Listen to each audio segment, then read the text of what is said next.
দক্ষিণী সিনেমার দুই অগ্নিকণার নাম রামচরণ এবং আল্লু অর্জুন।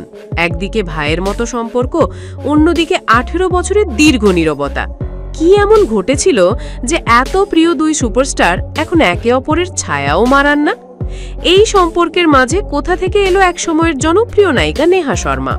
উঠে আসছে পুরনো গুঞ্জন, হারানো বন্ধুত্ব এবং হৃদয় ভাঙার গল্প। আজকের ভিডিওতে জানবো এই জটিল সম্পর্কের প্রতিটি বাঁক। রামচরণ মেগাস্টার চিরঞ্জীবীর পুত্র, আর আল্লু অর্জুন সাউথ ইন্ডিয়ার স্টাইল আইকন। বাস্তবে তারা কাজিন, একে অপরের পরিবারের সঙ্গে বড় হয়ে ওঠা। তাদের সম্পর্ক ছিল দারুণ ঘনিষ্ঠ, পর্দার বাইরে বন্ধুর মতো, পারিবারিক অনুষ্ঠানে একসঙ্গে উপস্থিতি, সব মিলিয়ে ছিল আদর্শ এক বন্ধুত্ব।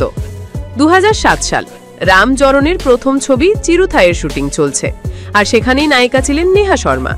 তখনই শুরু হয় গুঞ্জন, আল্লু অর্জুনের সঙ্গে সম্পর্কে থাকা নেহা কি রামচরণের সঙ্গেও ঘনিষ্ঠ হচ্ছেন।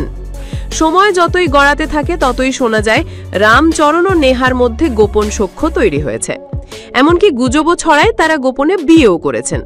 এই খবর পৌঁছায় আল্লু অর্জুনের কানে। তার কাছে এটা ছিল এক বিশাল ধাক্কা। তিনি নেহার সঙ্গে সম্পর্ক ছিন্ন করেন এবং রামচরণের সঙ্গেও সব যোগাযোগ বন্ধ করে দেন।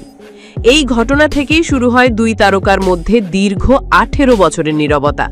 কোনো ফ্যামিলি ফাংশনে একসঙ্গে দেখা যায়নি, একে অপরের ছবির প্রচারেও ছিলেন অনুপস্থিত। এক ভারতীয় টেলিভিশন শোতে রামচরণ এই গুজব নিয়ে মুখ খোলেন। তিনি বলেন, আমি বিবাহিত মানুষ, এই ধরনের গুজব আমার ব্যক্তিগত জীবনে প্রভাব ফেলতে পারে। আমার দায়িত্ব এমন কিছু না করা যাতে আমার স্ত্রীকে আমাকে অন্য নারীদের থেকে রক্ষা করতে হয়। তিনি জানান সেই সময় উপাসনা ছিলেন তার ঘনিষ্ঠ বন্ধু এবং পুরো বিষয়টির ভিত্তিহীনতা সম্পর্কে জানতেন। 2012 সালে রামচরণ বিয়ে করেন উপাসনাকে। অপরদিকে আল্লু অর্জুন 2011 সালে যুক্তরাষ্ট্রে স্নেহার সঙ্গে পরিচিত হন এবং পরে তাকে বিয়ে করেন। 18 বছর কেটে গেছে, দুজনেই এখন সফল, স্থিতিশীল এবং পরিবার নিয়ে ব্যস্ত। তবে ভক্তদের মনে এখনো একটাই প্রশ্ন, এই নীরবতা কি কখনো ভাঙবে? আবার কি তারা একসঙ্গে কাজ করবেন, নাকি সম্পর্কের এই দূরত্ব চিরস্থায়ী হবে?